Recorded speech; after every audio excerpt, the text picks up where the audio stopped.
Hello guys, तो कैसे हो आप सब लोग यार। तो भाई आप सब लोग ने बूढ़ी दिवाली तो ज़रूर देखी होगी निर्मंड की। और जिसको नहीं पता है कि निर्मंड में होती है बूढ़ी दिवाली हिमाचल प्रदेश में, तो उसकी जो हिस्ट्री है वो काफ़ी लोगों को नहीं पता होती है। तो भाई जिनको हिस्ट्री नहीं पता है वो वीडियो ये ज़रूर देखना, क्योंकि इसमें बताया गया हिस्ट्री बूढ़ी दिवाली क्यों कैसे मनाई जाती है, किस कारण से मनाई जाती है।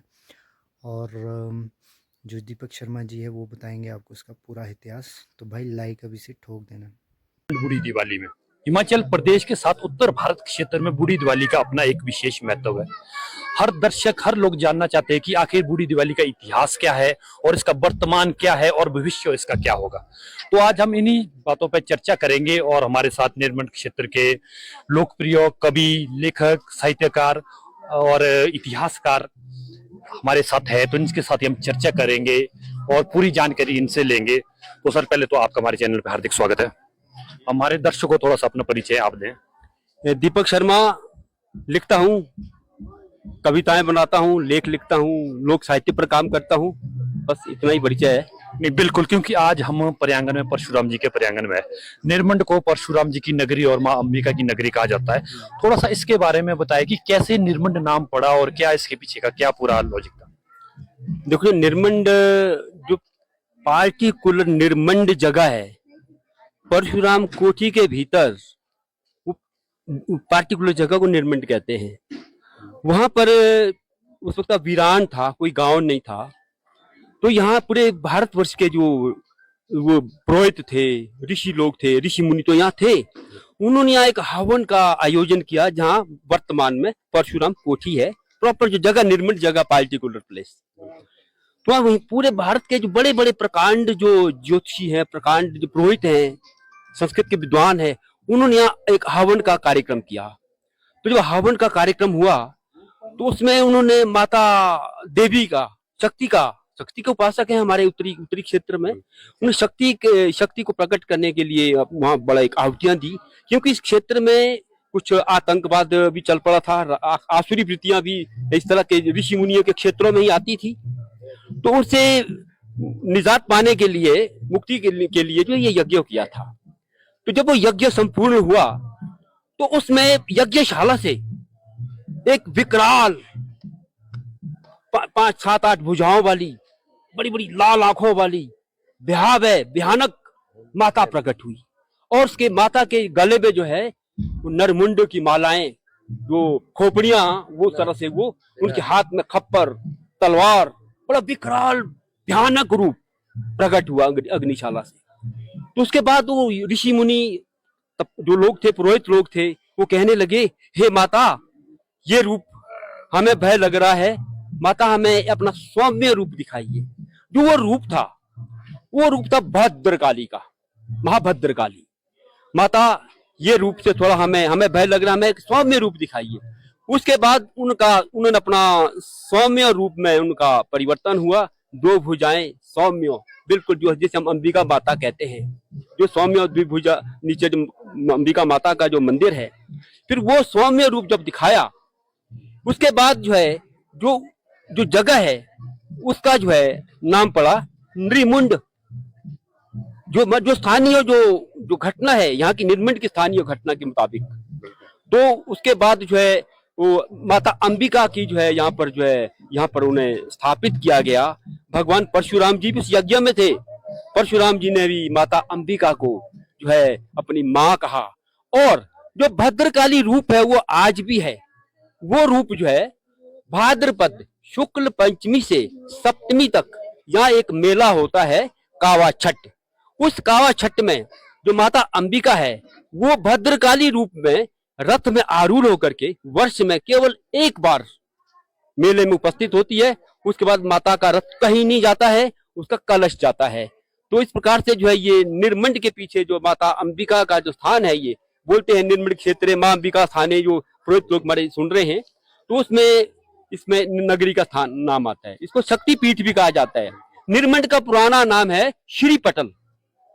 श्री कहते हैं शक्ति को, माता को, पटल कहते हैं निवास स्थान। तो श्री पटल निर्मंड का प्राचीन नाम है। उसके बाद नाम बना नृमुंड, नृमुंड से बना नरमुंड, नरमुंड से बन गया निर्मंड।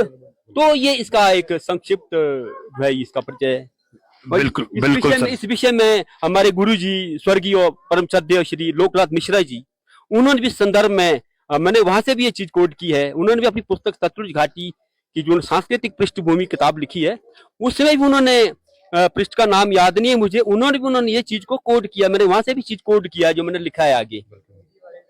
नहीं बिल्कुल सर, इसके साथ क्योंकि जो बूढ़ी दिवाली का पर्व यहाँ पे मनाया जा रहा है, थोड़ा सा इसके इतिहास के बारे में बताइए, कब से शुरू हुआ, कब से यहाँ मनाना शुरू हुआ ये पर्व?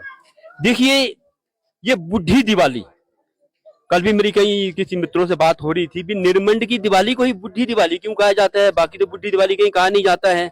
मैंने कहा तो मुझे मालूम नहीं, पर निर्मंड को बूढ़ी दिवाली कहा जाता है। वास्तव में ये जो बूढ़ी दिवाली है, ये पूर्व ऋग्वैदिक कालखंड की घटना है। ऋग्वैदिक कालखंड में जो क्या होता था, सभी जो असुर भी पैदा होते रहे, देव दानवों का तो संघर्ष चलता रहा, असुरी वृत्तियां पैदा होती रही, देवी देवताओं का आमना सामना होता रहा, देवराज इंद्र का अपने देवताओं के साथ वो आमना सामना होता रहा। उस कालखंड में भी जो हमारी सतुद्रु नदी, इधर से विपाशा व्यास, ये मध्य का जो क्षेत्र है हमारा, इधर जो है खलबली मच गई। एक वृत्रासुर त्वष्टा प्रजापति पुत्र, त्वष्टा जो प्रजापति था वो एक बहुत साधु आदमी था, त्रिकालदर्शी था। उनके एक पुत्र पैदा हुआ, वो भी हवन के द्वारा प्रकट हुआ है, वो वृत्रासुर।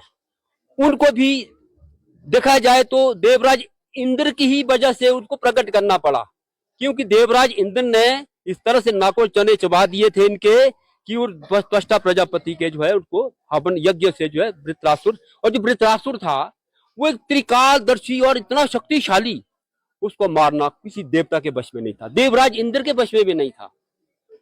तो उसके बाद सभी लोग, सभी देवी देवता ऋषि मुनि एकत्रित हो गए कि वृत्रासुर को भी, क्योंकि उन्होंने जल पर आधिपत्य जमा दिया, ये हमारी जो नदियां हैं इनका पानी रोक लिया, अपने वश में कर दिया।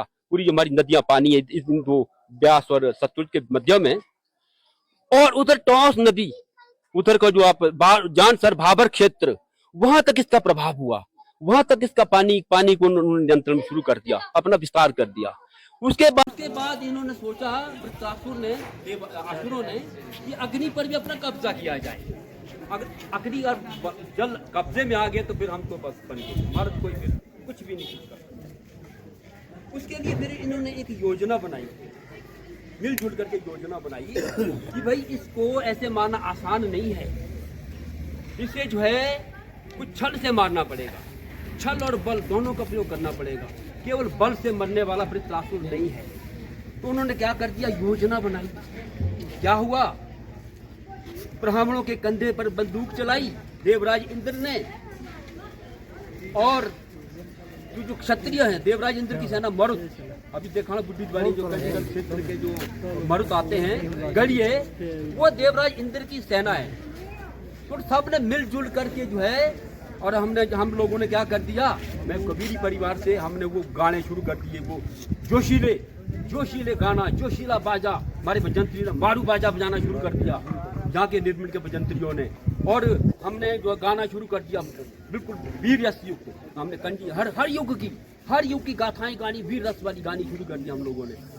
और उससे क्या हो गया, उनमें शक्ति आ गई। उस बार जो है जब वृत्रासुर को घमासान युद्ध हुआ, उस पूरे क्षेत्र में हुआ, ये जितना भी मैंने जगह बताई, तो निर्मंड में इसका बताते हैं मुख्य स्थान जो है इसका, निर्मंड में इसका ज्यादा प्रभाव रहा। तो जो है यहाँ पर जो है वृत्रासुर को जो है शाम को जो इसकी सेना को छाड़ दिया जाता है, वृत्रासुर हार जाता है, और अग्नि हमारे कब्जे में आ जाती है, जल हमारे कब्जे में आ जाता है, देवी देवताओं के कब्जे में आ जाता है। परंतु जो वृत्र के साथ कुछ जो सैनिक थे वो मरे नहीं, वो शाम को परास्त होकर पीठ दिखा करके अखाड़ा युद्ध भूमि से चले गए और कहीं कंदराओं में छिप गए। एक इधर बताते हैं, इधर छिपा था, इधर हमारे शिवबाग बोलते हैं, एक उधर बोलते हैं हमारे पांडुशाल।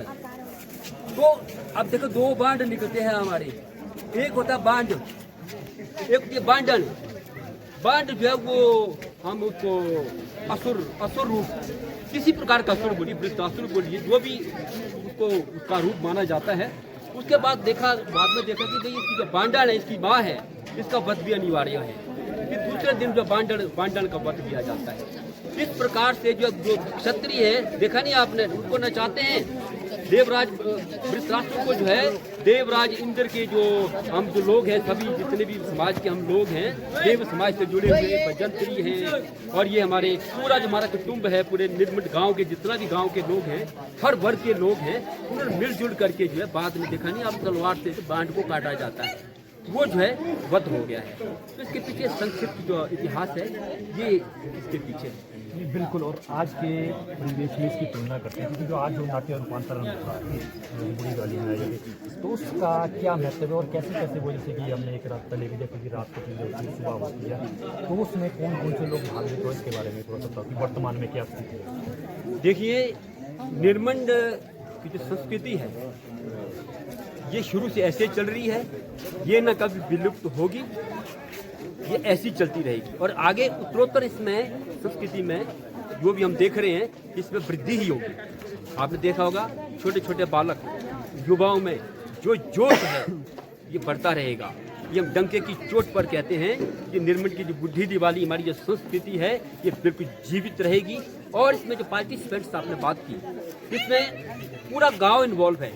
पूरा गांव में, हमारा जो गांव है वो 6 खुंडों में विभक्त है, और इसमें साथ में इसमें पार्टिसिपेशन जो है, जो निर्मंड का जो हमारा कबीरी परिवार है, तो उसमें वो रात्रि जो पहला उत्सव होता है हमारा, वास्तव में वो वहाँ से प्रारंभ होता है दिवाली, बूढ़ी दिवाली मेला। सबसे पहले हम लोग वहाँ पर 10 दिन पहले हम पूर्वाभ्यास करते हैं, घर में रिहर्सल करते हैं, जो हम काव्य खंड गाते हैं। हर साल हम 10 दिन पहले पूरा परिवार बैठ के घर में रिहर्सल करता है, और मार्गशीर्ष की अमावस्या की रात्रि को लगभग 10:30 बजे यहाँ का टकोलड़ जो वो खुंडा है, वहाँ के जो ब्राह्मण है वो हमारे को निमंत्रण देने आते हैं, और माता निमंत्रण देने आता है, और बाजे गाजे के साथ हम यहाँ पहुँचते हैं, और उसमें जो है 11 काव्य खंड हम सुबह तक गाते हैं। उसमें क्या होता है, अब देखिए पार्टिसिपेशन की बात आ रही है। तीसरे काव्य खंड के बाद कंडीगढ़ क्षेत्र के जो मारुत हैं, वहाँ के हम कह सकते हैं देवराज इंद्र की सेना बोलिए, वो प्रवेश करते हैं, अपनी रणनीति तैयार करते हैं युद्ध के लिए। उसके उपरांत जो है क्या होता है, बीच में चौथी पांचवी कंडी हो जाती है हमारी, छठी सप्तम कंडी चल पड़ती है। उसके मध्य में बीच में विष्णु वाद्य यंत्र लेकर के, देखिए 5 पजोरू बोलते हैं उनको, वो साक्षात भगवान विष्णु भगवान का वाद्य यंत्र है, उसको लेकर के आते हैं हमारे। ये हमारा जो परशुराम मोहल्ला है और ये इधर का हमारा विष्णु मोहल्ला है, तो ये दोनों मोहल्ले के लोगों में से एक दल होता है, वो पार्टिसिपेट करते विष्णु भगवान की तरफ से। वो विष्णु भगवान के वो होते हैं, प्रतिनिधि होते हैं, उनके योद्धा होते हैं। विष्णु भगवान के पास जाते हैं कि तो ये तो त्राही हो गई, देवराज इंद्र को, वृत्रासुर को कैसे मारा जाए। देवराज इंद्र परेशान हो गए, देवते परेशान हो गए। फिर विष्णु भगवान ने अपने इनको बोला कि भाई 5 पुजोर वो जाइए, और जो ये सैनिक है, वृत्र के सैनिक है, इनके बीच में खलबली में जाइए, इनके बीच में झगड़ा डालिए, झगड़ा करो इनके बीच में पैदा, कुछ ऐसी कुटिल नीति चलाइए। फिर जो है वृत्र की सेना से पूर्व भी जो हमारे 2 मोहल्ले के जो मैंने बोला है, ये यहाँ पर जोर लेकर के आ जाते हैं, नाचते हुए आते हैं, और वो अग्नि की परिक्रमा करते हैं। वो अग्नि की परिक्रमा सिर्फ देवता ही कर सकता है, वो बिल्कुल देव रूप में होते हैं उस वक्त। वो जो 5 बुजुर्ग होते हैं विष्णु भगवान के रूप में होते हैं, वो ताल बजा देखा उसमें परिक्रमा करते हैं। उसके बाद वो निकल जाते हैं, उन्होंने फूट डाल दी। उसके बाद वो मंत्रणा करते हैं, ऊपर से जो है दूसरा दल आता है हमारा मशाल लेकर के, तेरच होती है। तेरच का जो निर्माण करते हैं वो हमारी जो परंपरा है, वो भी विष्णु मोहल्ला और जो परशुराम मोहल्ले के जो हमारे परिवार के निर्मित कुटुंब के 2 खुंडे हैं, वो जो है तेरच का निर्माण शुरू करते हैं, और तेरच लेकर भी उनमें से जाते हैं। देखिए, एक तरफ वो विष्णु भगवान का रोल कर रहे हैं, एक तरफ से वो वृत्र के साथ रोल कर रहे हैं। ये भूमिका मंचन हो रहा है, नाटक हो रहा है ये। और उसके बाद जब वो आते हैं, इधर से जो भरतगण है, जो गढ़िए हैं, हम साइड में हो जाते हैं, हमने वो कर दिया काम, छूट डाल दी है। उधर से जो वो जब आते हैं उनका द्वंद्व होता है, क्योंकि जो ढेरच है वो चाहते हैं परिक्रमा करना अग्नि के ऊपर, परंतु उनको परिक्रमा नहीं करने दी जाती, और उनकी ढेरच को छीना झपटी होती है, उसको बुझा दिया जाता है। उसके उपरांत जो उसको भड़राणा में जो है उसमें डाला जाता है। हमने पार्टिसिपेशन बता दिया। उसके बाद इसमें पार्टिसिपेशन में आप दोनों आगे हाँ बांड, जो बांड बनता है, बांड जो है देखिए बनाने वाले भी हैं, खेलने वाले भी हैं, नाचने वाले भी हैं, और पार्टिसिपेशन बांड वालों की पार्टिसिपेशन, ये जो दो हमारे मोहल्ले हैं, ये विष्णु मोहल्ला और परशुराम मोहल्ला, यहाँ के जो बंधु हैं वो बांड बनाते हैं, और वो बड़े बड़े तिथि के हिसाब से भूखे प्यासे रह करके धोती में पहन करके, जो पुराने लोगों को पूछिए आप, उसको पहन करके गूंजी काट के लाते हैं बाजे गाजे के साथ, डेकुली भाड़ा ले जाते हैं, फिर जो है बांड बनता है। उस बांड को जो पानी के बीच में रखा जाता है 2-4 दिन पहले, क्यों, वो एक प्रकार से वो जल पर बैठा है, जो है जो है उसमें से ये पार्टिसिपेशन आ गई। अगली पार्टिसिपेशन जो है बजंतरी, जो बजंतरी है, जो बूढ़ी दिवाली का हमारा जो आपने देखा शहनाई का वादन, पहला स्टेप, हर कंडी के बाद नृत्य होता है, और हर नृत्य में 5 बदल होते हैं, ऐसा ही होता है ना, आप भी वादक हैं, हर कंडी के बाद जो है 5 बदल होंगे, तो बिल्कुल ऐसा समय निर्धारित होता है, पहला बदल इसका वाद्य का, फिर दूसरा बदल, तीसरा बदल, चौथा बदल, और अंतिम बदल चलता है मारू बदल। मारू बाजा जो है वो युद्ध रणभूमि में बजता है, वो मारू चलता है। जब क्षत्रिय आते हैं, ऊपर से गढ़ी आते हैं, तो मारू बाजा ऐसा ढोल ऐसी तरह से बजता है कि मतलब यहाँ दिल में अंदर भी धड़कन पैदा होती है, पूरा शरीर में कंपन होती है, वो मारू बाजा चलता है। तो यह सारे पार्टिसिपेशन जो हमारी सारे मिल करके जो है हम वो आयोजन करते हैं, और आगे भी यही स्वरूप रहेगा, पीछे भी ऐसा ही था। इस प्रकार से अब देखो मैंने इनकी बात की, सभी वर्ग आगे हैं हमारी, और जो हमारे 60 सोनिहार है यहाँ पर, ये माते के रूप में निमंत्रण देते हैं, और यहाँ की व्यवस्था देखते हैं, पूरी कोठी के अंदर की ऊपर की अखाड़े की व्यवस्था देखेंगे, ये जो इनको खटाऊ माते बोलते हैं, और अंदर परसों कोठी के अंदर द्यावड़ी में क्या क्या देख रेख निगरानी करते हैं। तो सारा ये हमारा जो 7 खंडों को मिला करके निर्मंड एक कुटुंब है, एक परिवार है, सामाजिक समरसता का परिचय देते हुए हम पूरे मेले को, एक ही बुढ़ी दिवाली को नहीं, पूरे जितने हमारे मेले होते हैं, जिसकी जहाँ जहाँ भागीदारी होती है वो निभाते हैं। बिल्कुल सर, क्योंकि अब आने वाले सालों में मेले का आयोजन हो रहा है, स्टार नाइटें होना शुरू हो चुकी है, इनके प्रोग्राम गाते, ये कला है, हुनर है, इनके लिए मौका मिलना चाहिए, स्टार नाइट होनी चाहिए। और मेरा एक आह्वान भी है, बहुत पहले से मेरी ये युद्ध लड़ाई चल रही है, जो हमारे जो लोकल जो क्षेत्र के लोग हैं, वहाँ के लोक कलाकारों को जो है मौका मिलना चाहिए, रात को मंच पर जो नाइट होती है, वो हमारे इलाके के स्टार्स हैं, वो हमारी संस्कृति को, हमारे गानों को, देखो अपने कंठ से मधुर आवाज निकाल, कितने अच्छे वो लोक वाद्य यंत्रों को, उसके बाद जो उनका वो इसमें ऑर्केस्ट्रा में जाता है। तो मुझे लगता है कि स्टार नाइट्स भी अलग अलग टेस्ट में लोग आते हैं दिवाली में, मेलों में, हर आदमी के टेस्ट को देखते हुए मिला जुला कार्यक्रम होता है। रात को जो है काम कुछ होता नहीं है, जो हमारी संस्कृति होती है, परंपरा तो रहती नहीं है, तो रात को 2-3 घंटे जो है स्टार नाइट्स जो मंच पर जो है रात को कलाकारों का हौसला बढ़ता है, कलाकारों को उनमें भी उत्साह मिलता है। तो उस दृष्टि मैं समझता हूँ इससे कोई फर्क नहीं पड़ने वाला लोक संस्कृति पर, और मैं तो समझता इससे बढ़ावा मिलेगा। कम से कम उस बहाने भी लोग शाम को आएंगे, रात को रुकेंगे, इस तरह से, और आगे भविष्य में हमारी जो संस्कृति है ये विलुप्त होने वाली है। बिल्कुल सर, क्योंकि निर्मल को छोटी काशी में कहा जाता है, जब बहुत सारे देवता यहाँ पे उपस्थित है।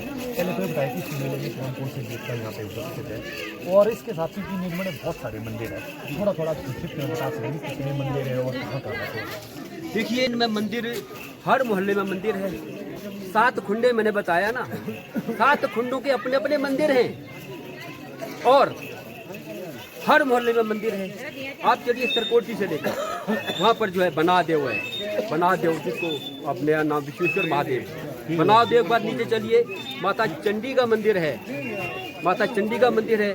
चंडी मंदिर के साथ थोड़ा नीचे चलिए आप, बिल्कुल साथ में 20 गज की दूरी पर वहाँ लाटे की बाह है, वहाँ पर गंगा है, जो भगवान परशुराम जी ने माता रेणुका के श्राद्ध के लिए उनको गंगा जल की आवश्यकता पड़ी, वहाँ तीर चला करके उन्होंने गंगा जल निकाला, वो आज भी है।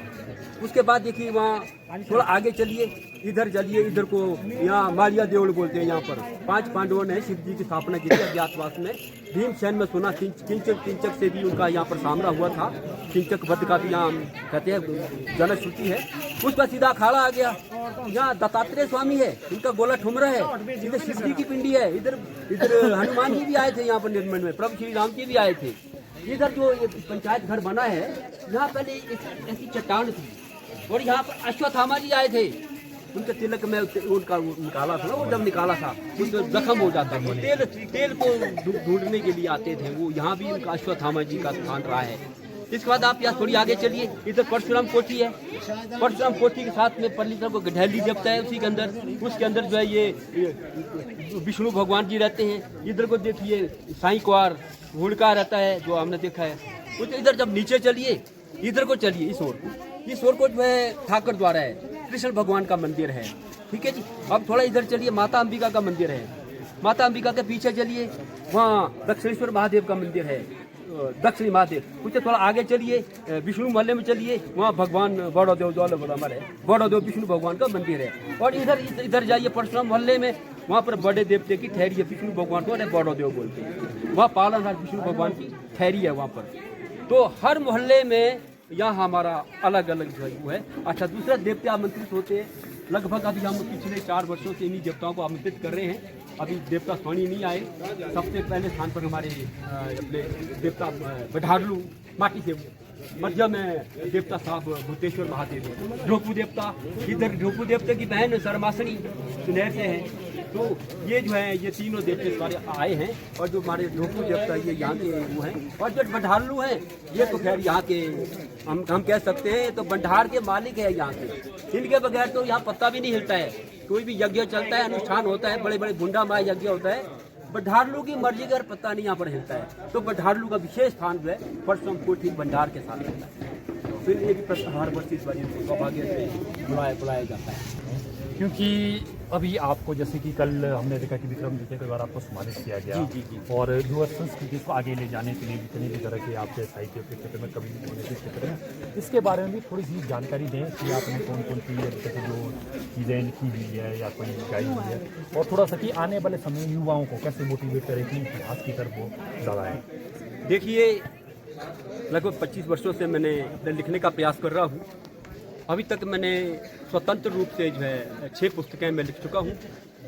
और 4 पुस्तकें सहयोगी पुस्तकें कहेंगे उनको, किसी ने छापी है, उसमें मेरे आर्टिकल, और 200-250 मेरे आर्टिकल छप चुके हैं। और लगभग 50 रिसर्च पेपर्स, शोध पत्र जो है राष्ट्रीय और अंतर्राष्ट्रीय स्तर पर मेरे छप चुके हैं, पब्लिश हो चुके हैं सरकारी गैर सरकारी पत्र पत्रिकाओं। और जहाँ तक मान सम्मान की बात है, मैं इस मान सम्मान को यहाँ के जो लोक कलाकार हैं, लोक वादक हैं, लोक गायक हैं, गूढ़ हैं, बजंतरी हैं, पुजारी हैं, इस तरह के जो लोग हमारे समाज में हैं, जो गांव में फॉल भेड़ बकरी चराने वाले गडरी हैं, फॉल हैं, ऐसे लोग मेरे रिसोर्स पर्सन हैं।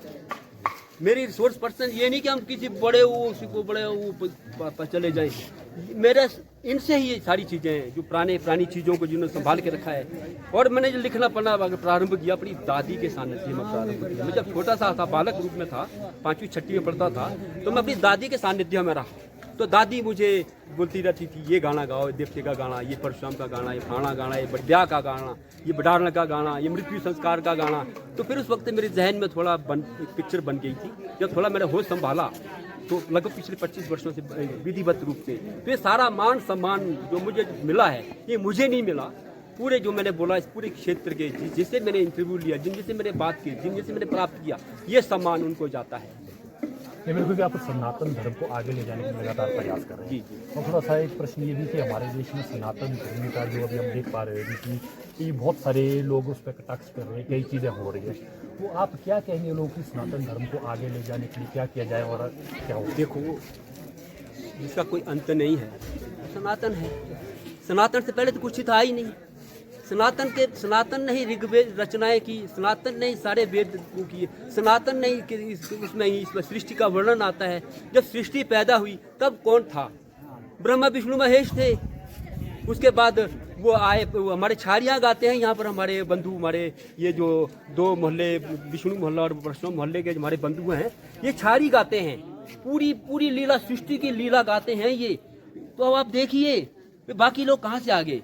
ये तो मैं जो कुछ लोग, हमें चिंता इस बात की नहीं है, हमारे को जो अगर खतरा है, जो कुछ सनातनी लोग हमारे बीच में हैं, वही लोग बीच में सनातन का विरोध कर रहे हैं, सनातन को आगे बढ़ने नहीं दे रहे, हमें उनसे खतरा है। बाकी जो बाहरी शक्तियां हैं, क्योंकि बाहरी ताकतों का तो काम है कि इस देश को कहीं ना कहीं से इसको ठेस पहुंचाओ।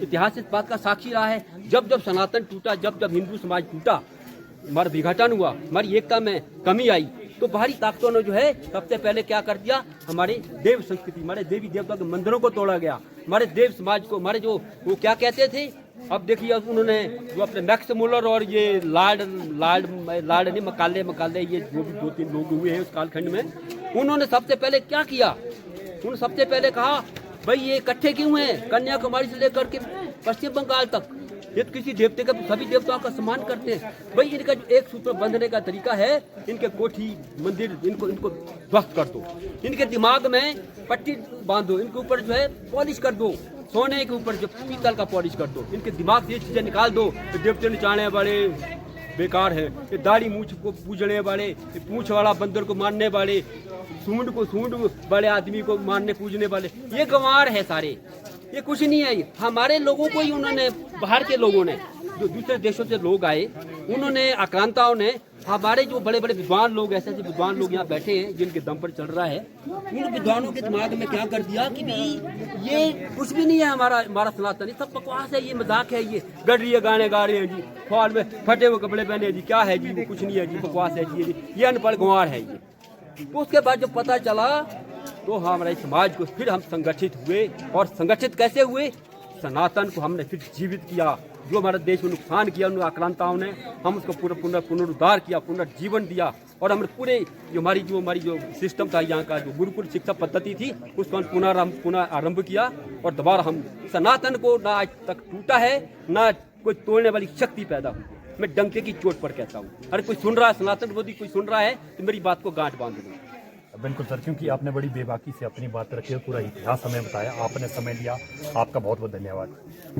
धन्यवाद जी, आप लोगों ने हमारे से बातचीत की, हमें भी अच्छा लगा कि आपने बातचीत की, क्योंकि ये जो माध्यम होता है, जो मीडिया एक माध्यम होता है, ये किसी बात को जन जन तक पहुंचाने का, तो अगर मैं कहीं चूल्हे के पास बैठ के बोलता रहूँ तो कौन सुनेगा हमारी बात। एक आप माध्यम है।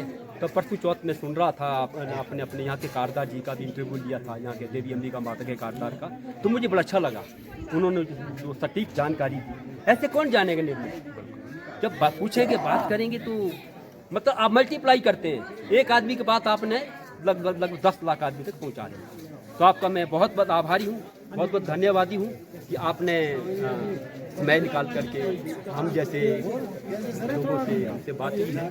बिल्कुल सर, बहुत ये अभी हम निर्मंड से पूरी बूढ़ी दिवाली का और पूरे निर्मंड का क्या इतिहास है वो आपके सामने रखा। तो पूरी अभी 2 दिन और चलेगी ये दिवाली, बूढ़ी दिवाली, तो 3 साल से कार्यक्रम होने तो आप हमारे लिए लाइव देख सकते हैं, और सभी खबरों के लिए आप लगातार बने रहिए लोकसभा न्यूज़ के साथ। अभी के लिए इतना ही, नमस्कार, जय हिंद, जय हिंद।